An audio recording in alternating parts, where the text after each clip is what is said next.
425장 찬송을 부르시겠습니다. 425장 찬송입니다.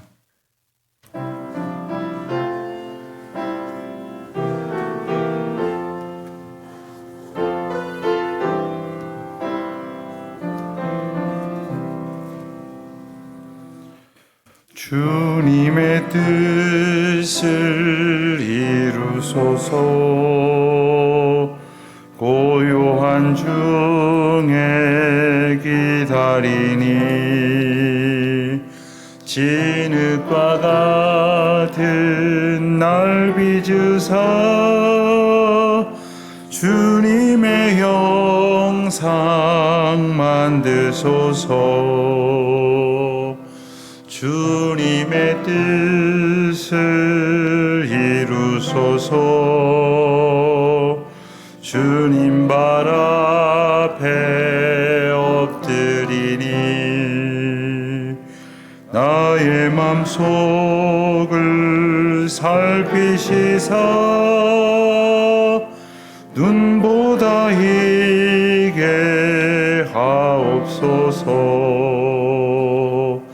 주님의 뜻을 이루소서. 병들어 몸이 피곤할 때 권능의 손을 내게 펴사 강건케 하여 주옵소서. 주님의 뜻을 이루소서. 온전히 나를 주장하사 주님과 함께 동행함을 만민이 알게. 다시 한번 부르시겠습니다. 1절입니다. 주님의 뜻을 이루소서. 고요한 중에 기다리니 진흙과 같은 날 빚으사 주님의 형상 만드소서. 주님의 뜻을 이루소서. 주님 발 앞에 엎드리니 나의 맘속을 살피시사 눈보다 희게 하옵소서. 주님의 뜻을 이루소서. 병들어 몸이 피곤할 때 권능의 손을 내게 펴사 강건케 하여 주옵소서. 주님의 뜻을 이루소서.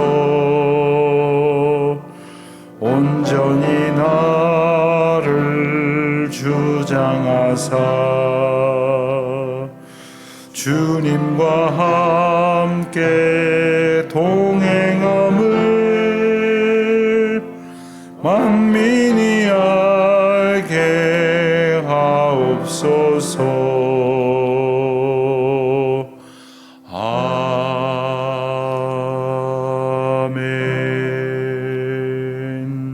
아멘. 기도하시겠습니다. 하나님 아버지, 감사합니다. 주님의 크신 은혜 가운데 또 하루를 살게 하시고 또 하루를 시작하게 하셨습니다. 특별히 어제는 현충일을 보내면서 다시금 나라 사랑에 소중한 의미를 주님의 은혜 가운데에서 생각해 보게 되었습니다. 불과 수십 년 전 이 나라는 전쟁을 겪었고 전쟁의 참화를 딛고 일어설 수 없는 절망적인 폐허 속에 있었지만 주님께서는 하나님의 거룩하신 은혜와 능력과 주님께서 들어 사용하여 주신 손과 발 되어 애쓰고 수고했던 많은 열방의 젊은이들과 또한 세계 백성들의 관심과 사랑 속에 이 나라를 지켜주셨고 지금껏 자유로운 대한민국을 이루어 갈 수 있도록 말로 다 할 수 없는 은혜를 허락하여 주셨습니다. 도무지 상상할 수 없는 그러한 절망 속에서 또 부패와 이기적인 그러한 욕심들 속에 사로잡혀 있는 많은 지도자들의 시간들이 있었지만 우리 주님께서는 이 나라를 하나님이 다스리시고 인도하시는 나라 되게 하여 여기까지 인도하여 주셨으니 감사와 찬송과 영광을 주님께 올려드립니다. 나라를 위하여 희생하였던 수많은 순국 선열들과 전몰 장병들을 저희들이 추억하면서 이 나라에 하나님께서 눈물과 피를 흘려가며 애쓰고 수고하도록 택하여 주신 모든 방법들과 희생된 이들, 또 그리고 지금도 나라와 민족을 위해서 애쓰고 수고하는 모든 주의 백성들을 위하여 함께 기도하고 협력하며 감사하고 섬기며 위로하고 중보하여 나아가는 저희 모두가 되게 하여 주시기를 간절히 기도하옵나이다. 돌아보면 지나온 모든 시간들이 참 힘겨웠으나 그것이 하나님의 은혜였고 감사의 이유가 되었고 또한 모든 것이 하나님의 돌보심 가운데에 살았음을 다시금 깨닫게 됩니다. 하지만 그것을 깨닫지 못하였던 때에는 또 그것을 하나님의 감사의 인도하심으로 알지 못하는 이들은 지금도 그것을 절망 가운데에 한스럽고 그리고 지금도 고통과 상처로만 기억하고 있는 이들이 많이 있습니다. 저희들도 그랬습니다. 주님을 만나기 전에는 그저 우리 마음에 한으로 자리했던 많은 기억들이 분명코 있었으나 주님의 거룩하신 은혜 안에 감사의 이유로 주님께서 일깨워 주시는 은총의 시간들로 살았음을 깨닫게 하시오니 이 모든 은혜와 사랑과 저희를 향한 크신 은총의 인도하심을 감사드립니다. 주님, 오늘 이 시간도 그와 같은 은혜 가운데에 믿음으로 살아가는 시간들이 되게 하여 주시옵시고 훗날 또 저희들의 어쩌면 인생의 마지막 날이 다가오는 그때에 오늘을 추억하면서 참 하나님의 은혜가 크고 놀라우셨음을 찬송하는 복된 믿음의 날들 되게 하여 주시옵소서. 하나님, 저희 교회 건축이라는 참으로 소중한 기회를 주셨음을 감사드립니다. 아직 이제 공사를 시작하지는 않았으나 이 모든 형편들이 잘 진척될 수 있도록 도와주시오니 감사합니다. 구체적인 기공을 위한 준비 조사와 그리고 준비가 원만하게 이루어질 수 있도록 도와주시고 무엇보다도 저희들이 다 알 수 없으나 우리 주님께서 인도하여 주시는 은혜를 힘입어 가장 합당하고 하나님께서 예비하여 주신 그러한 건설사와 저희 교회가 함께 연합할 수 있도록 은혜를 덧입혀 주시기를 기도하옵나이다. 구체적인 설계들이 더 잘 진행될 수 있도록 도와주시고 또 아주 세세한 모든 것들이 어떻게 예비되어야 할지 주님께서 무지한 저희들에게 하나님의 길을 인도하여 주시옵시고 또 이 일 맡은 모든 이들 가운데에 하나님의 권능과 하나님의 인도하심을 깨달아 알아가는 지혜를 넘치도록 부어 주시옵소서. 하나님, 온 교우들이 이때를 위하여 함께 기도하며 마음으로 정성을 다하여 준비하며 또 우리의 하나님께서 주시는 그러한 기도를 온전히 감사함으로 간구함으로 아뢰을 때에 아름다운 교회와 함께 저희들의 믿음도 그리고 온 공동체의 아름다운 덕과 사랑의 귀한 관계도 온전히 성전과 함께 세워져 가도록 복내려 주시옵소서. 하나님, 이렇듯 얼마 후에 있을 일들을 준비하는 그러한 일들이 교회에도 있고 가정에도 있고 개인들에게도 있습니다. 하나님 안에 저희들이 오직 주님의 인도하심을 소원하며 순종하며 나아갈 수 있도록 돌보아 주시옵소서. 하나님, 여행 중에 있는 이들, 출타 중에 있는 이들, 해외에 거주하고 있는 많은 교우들이 있습니다. 코로나로 인하여 특별히 더 아직도 염려스러운 과정 중에 있는 많은 분들 돌보시고 하나님의 신령한 위로와 인도하심으로 지켜 주시옵소서. 오늘도 하나님 말씀 붙들기를 원합니다. 전하는 자나 나누어 듣는 자가 오직 주님의 인도하심을 깨닫는 귀한 시간 되게 하여 주시옵소서. 감사드리오며 우리 주 예수 그리스도의 이름으로 기도하옵나이다. 아멘. 고린도전서 15장 35절부터 49절까지의 말씀을 봉독합니다. 고린도전서 15장 35절부터 49절까지 말씀 이제 저와 함께 한 목소리로 봉독합니다.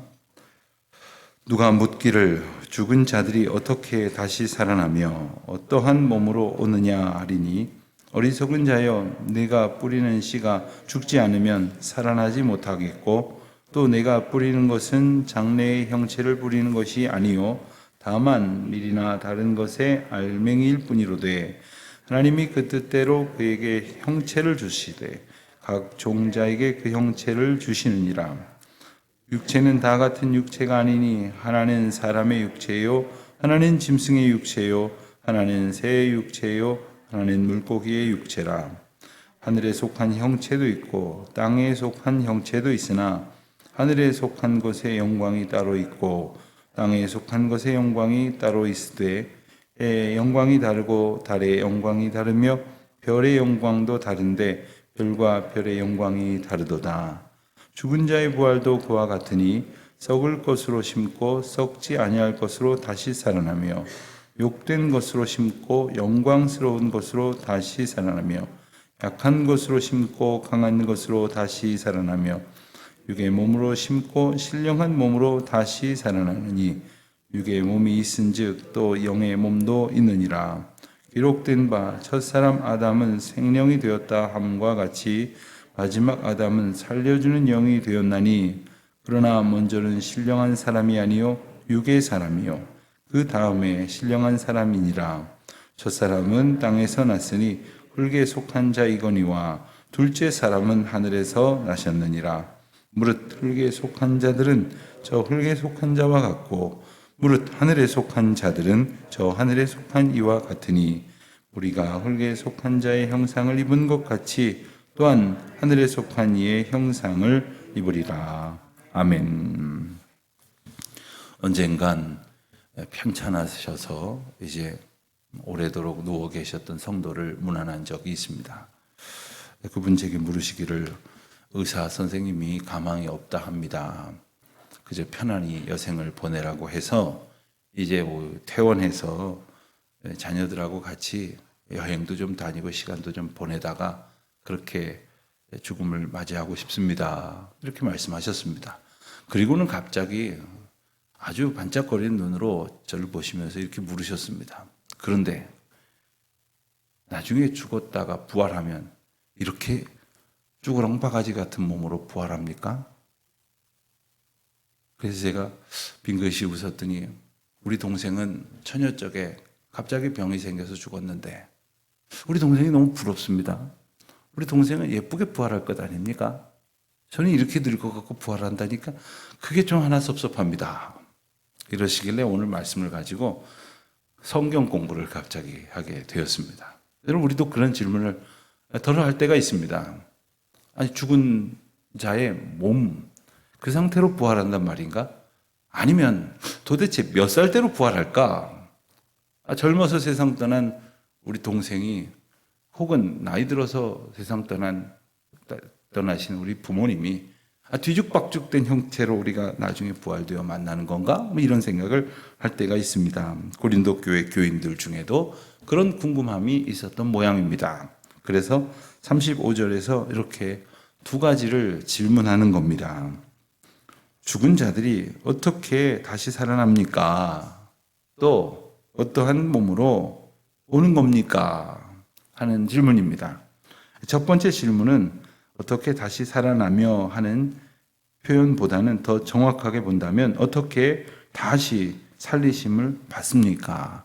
수동태 문장인데 우리가 알기 쉽게 이렇게 번역을 우리말로는 하게 된 겁니다.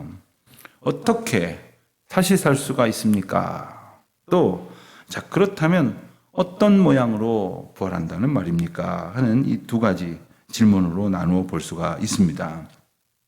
바울은 여기에 대해서 36절 이하에서 식물의 경우로 예를 들고 또 사람과 짐승, 즉 동물의 경우로 예를 들고 또 41절에 가서는 천체를 비유로 들어서 설명을 하고 있습니다. 먼저 36절, 37절, 38절까지 보면 식물을 비유로 예를 들고 있습니다. 우선 씨가 있고 그리고 씨가 심기워지고 나서 이제 자라가지고 이제 얻어지는 그러한 장래의 형체가 있습니다. 열매가 있습니다. 결실들이 있습니다. 어떤 경우에는 그 결실된 열매의 한 조각을 심어서 그것이 자라서 또 다른 이제 풍성한 결실을 보게 되는 경우도 있지만 많은 식물의 경우는 이제 결실하는 것과는 전혀 다른 그러한 모양의 씨를 이렇게 심고 나면 그것이 자라서 커다란 그러한 결실과 열매로 맺게 된다 하는 것을 비유로 일러주시는 겁니다. 즉 심는 것과 거두는 것이 다른 그러한 형체를 가지고 있는 것을 일깨워 설명을 하는 거죠. 38절에도 보면 하나님이 그 뜻대로 그에게 형체를 주시되 각 종자에게 그 형체를 주시느니라. 36절, 38절 그리고 40절에 보면 형체라는 말이 나옵니다. 형체라는 말이 나오고 또 39절에 가서 보면 육체라는 말이 나옵니다. 이 우리 말로는 형체, 육체, 몸 뭐 이런 표현이 조금 비슷한 것들이 이렇게 섞여 있는 것 같이 보이지만 이 원어로 번역을 하면은 이제 육체라는 말은 이 사르스라는 말이 됩니다. 그래서 이 신체 한마디로 말하면 사람의 몸을 이루고 있는 그 고기 덩어리 같은 그런 의미의 그 사람의 몸의 부분을 사르스라고 이렇게 말한다면 전인격적인 몸을 표현할 때는 소마라는 표현을 사용을 했습니다. 그리고 이 형체와 육체를 조금 다른 의미로 이렇게 표현을 하고 있는 그 차이를 한번 짚어서 생각을 해볼 수 있도록 하시는 말씀입니다. 39절에 가서 보면 이번에는 육체의 경우를 예를 드시는데 육체도 다 같은 육체가 아니다 이렇게 말씀하시죠. 사람의 육체가 다르고 또 짐승의 육체가 다르고 새의 육체가 다르고 물고기의 육체가 다르다 하는 겁니다. 똑같은 생명체인데 왜 이렇게 다를까? 왜 이렇게 다른 모양으로 지으셨을까? 사람도 마찬가지죠. 어떤 사람은 또 전혀 만나보지 못했던 그 인종을 보면서 참 희한하게도 생겼다. 어떻게 피부 빛깔이며 눈 빛깔이며 머리카락이며 저렇게 다를까? 또 어떤 부족들은 참 조그만데 어떤 종족들은 아주 이제 기골이 장대한 그런 경우도 봅니다. 그렇게 많은 다른 경우도 있다 하는 것을 먼저 전제를 합니다. 하나님의 창조의 원리 가운데에는 사실 우리가 생각하는 것 이상의 하나님의 놀라운 계획과 인도하심이 있다는 것을 내포하는 것이죠. 또 40절 말씀을 보면 이번에는 하늘에 속한 형체, 땅에 속한 형체라는 표현을 씁니다. 하늘에 속한 것의 영광, 땅에 속한 것의 영광. 하늘에 속하였다, 땅에 속하였다 하는 것의 설명은 42절 이하에서 조금 더 입체적인 관점에서 반복이 됩니다. 또 41절에서 보면 천체, 하늘에 우리가 하늘에 두고 보고 볼 수 있는 그 해의 영광이 다르고 달의 영광이 다르고 별의 영광도 다른데 그 별들 중에도 별과 별의 영광이 다르다. 자, 이렇게 다른 것들을 우리가 뭐 생각해 보면 다른 것을 알게 됩니다만은 평상시에는 생각지 못하고 이렇게 지나갈 수 있는 것들로 이 이야기를 풀어가고 있음을 주목해 볼 필요가 있습니다. 42절에 보면 이제 이 궁극적인 앞선 35절의 질문에 대한 답변을 조금 더 자세하게 다양한 각도로 하고 있습니다. 한마디로 말하면 이 질문에 대한 답변의 핵심은 바로 이 하나님의 주권 가운데서 하나님이 펼쳐 보여주시는 사건이다 하는 거예요. 그러니까 우리가 이 피조물인 우리가 혹은 다른 생물체 혹은 생명체에 대해서 어떤 영향을 줄 수 있다고 생각할 수 있으나 우리의 영역이 아니라는 것이요. 또 그 방법 또한 우리의 방법이 아니라는 겁니다. 사실 부활은 전적으로 믿음의 영역이라고 할 수가 있겠습니다. 사실 부활이 안 믿어진다고 말한다면 또 그 할 말이 없는 겁니다. 안 믿어진다는 사람한테 설명해서 납득을 시킬 방법도 참 곤란할 것입니다. 그러나 하나님께서는 이 부활을 믿을 수 있도록 하시기 위하여 우리의 지성과 또한 하나님께서 우리에게 간섭하시는 영성을 총동원하시고 또 우리가 주변에 있는 모든 상황들을 보면서 비추어서 깨닫게 하시는 은혜를 주시기에 앞선 36절 이하의 말씀에 나온 모든 여러 경우들을 이렇게 설명해 주신 겁니다. 그리고 나서 42절을 이렇게 써주신 거죠. 죽은 자의 부활도 그와 같다. 무슨 뜻입니까? 다르다. 그런데 어떻게 다르냐? 첫 번째로는 이제 우리 육신체의 경우는 썩을 것이지만 부활체는 썩지 아니할 것으로 그렇게 다시 나게 하신다는 거예요. 여러분 우리 몸이 썩습니다. 그죠? 죽으면 썩을 수밖에 없습니다. 심지어 병에 걸리면 그리고 이 아주 치명적인 그러한 바이러스에 감염이 되면 살아있는 사람의 몸이 썩기도 합니다. 또 아직 죽지 않았으나 온 몸을 소통하는 피가 썩기 시작을 하면 그건 손쓸 수가 없습니다. 의사 선생님들 한결같이 하시는 말씀이 가장 치명적인 돌발적인 증상 중에 하나가 피가 감염되어서 이렇게 피가 손상되기 시작하는 폐혈증이라는 병을 듭니다. 그래서 다른 병원에 입원해서 치료를 받고 있는데 갑자기 폐혈증이 와서 급작스럽게 숨을 거두시는 경우들을 우리가 종종 듣게도 되는 것 아닙니까? 그런데 우리 몸은 그렇게 썩는다는 명백한 한계를 가지고 있습니다. 그런데 부활체는 썩지 아니할 것으로 다시 살아나신다 하는 거예요. 손상될 수 없다는 거예요. 두 번째로 욕된 것으로 심고 영광스러운 것으로 다시 살아나며, 여기서 굳이 욕된 것이라는 표현을 쓴 것은 아마도 고린도 교회의 안에까지 들어온 당시의 고린도 지역 헬라 철학의 영향에 대한 부분까지도 깨우쳐 알게 해 주시려는 것이라 이해할 수가 있습니다. 당시 그들이 꽤 중요하게 붙들고 있었던 이원론이라는 것의 가장 핵심은 영은 선하고 육은 악하다는 거예요. 육은 악하다라고 생각을 하니까 육신의 일들을 하나님께서 주신 소중한 은혜의 기회로 여기지를 않는 거예요.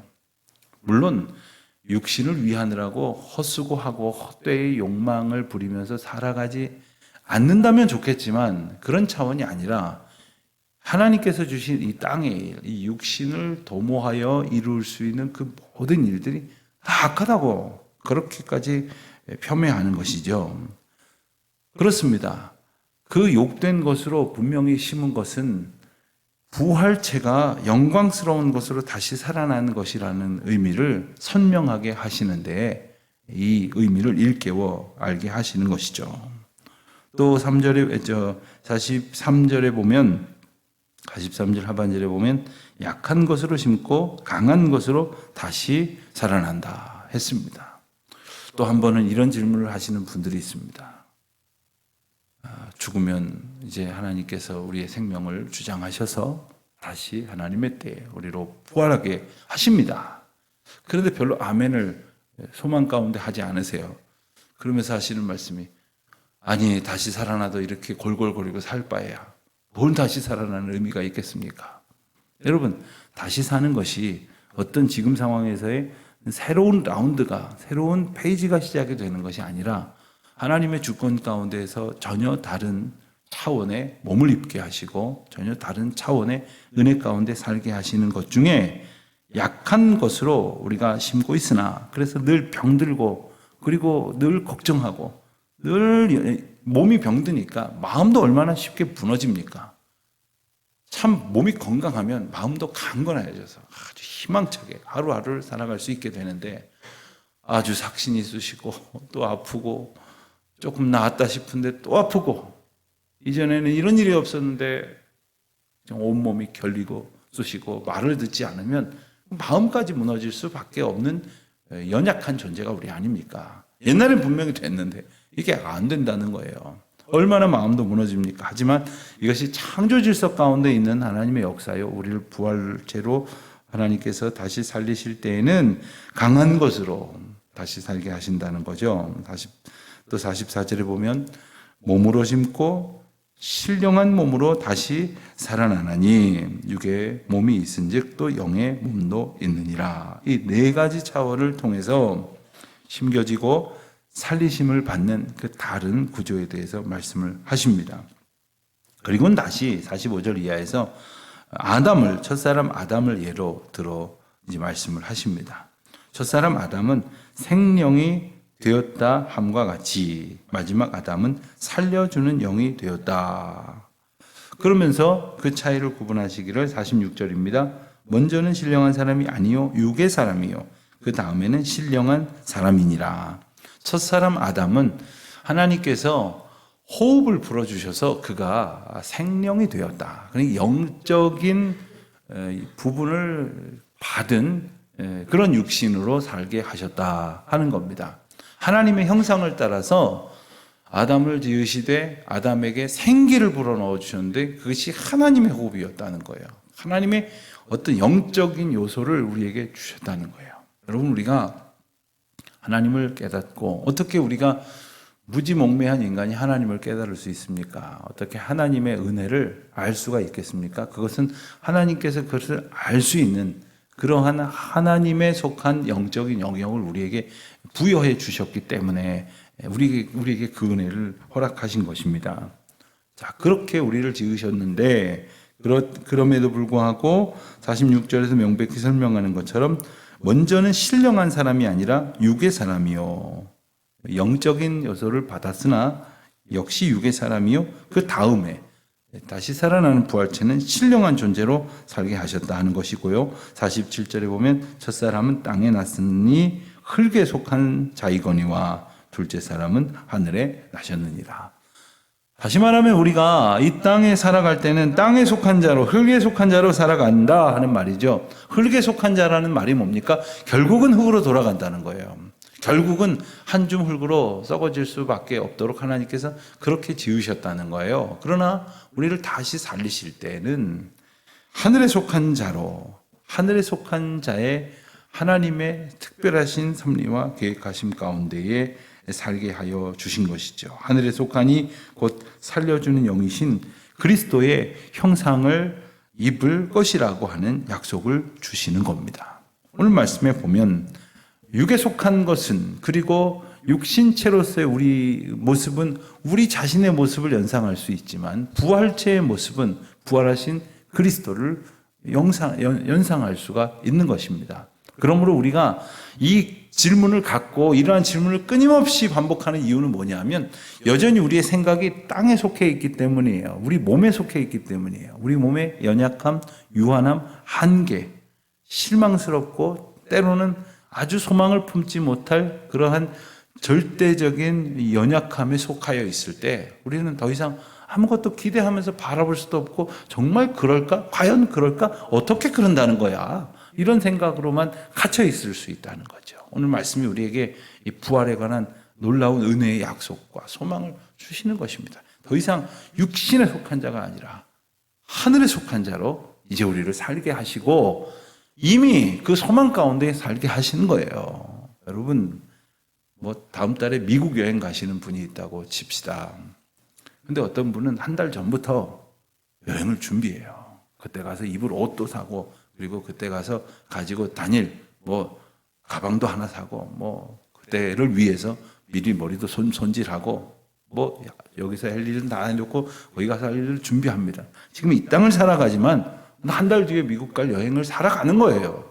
천국을 살아간다는 것이 뭡니까? 내 몸이 약하고 내 몸이 한계가 있고 내 몸이 참 유한한 것임을 알지만 영원하신 하나님의 은혜의 약속을 믿고 그것을 살아가는 것이에요. 그것이 바로 이 땅에 속해 있으나 천국을 살아가는 삶을 일러주시는 것입니다. 그와 같은 소망의 삶, 그리고 그와 같은 약속의 삶을 오늘도 주님의 은혜 가운데 살아가는 저와 여러분이 되시기를 주의 이름으로 축원드립니다. 하나님 아버지 감사합니다. 이 땅에 속하여 있는 유한한 저희들의 한계를 주의 약속의 말씀으로 오늘 굳게 붙들어 주셨사오니 영광스러운 부활의 몸으로 변화되어 주님 앞에 서게 될 그날을 믿음으로 소망하는 저희들 다 되게 하여 주시옵소서. 예수님의 이름으로 기도드립니다. 아멘. 하늘에 계신 우리 아버지, 아버지의 이름을 거룩하게 하시며 아버지의 나라가 오게 하시며 아버지의 뜻이 하늘에서와 같이 땅에서도 이루어지게 하소서. 오늘 우리에게 일용할 양식을 주시고 우리가 우리에게 잘못한 사람을 용서하여 준 것 같이 우리 죄를 용서하여 주시고 우리를 시험에 빠지지 않게 하시고 악에서 구하소서. 나라와 권능과 영광이 영원히 아버지의 것입니다. 아멘.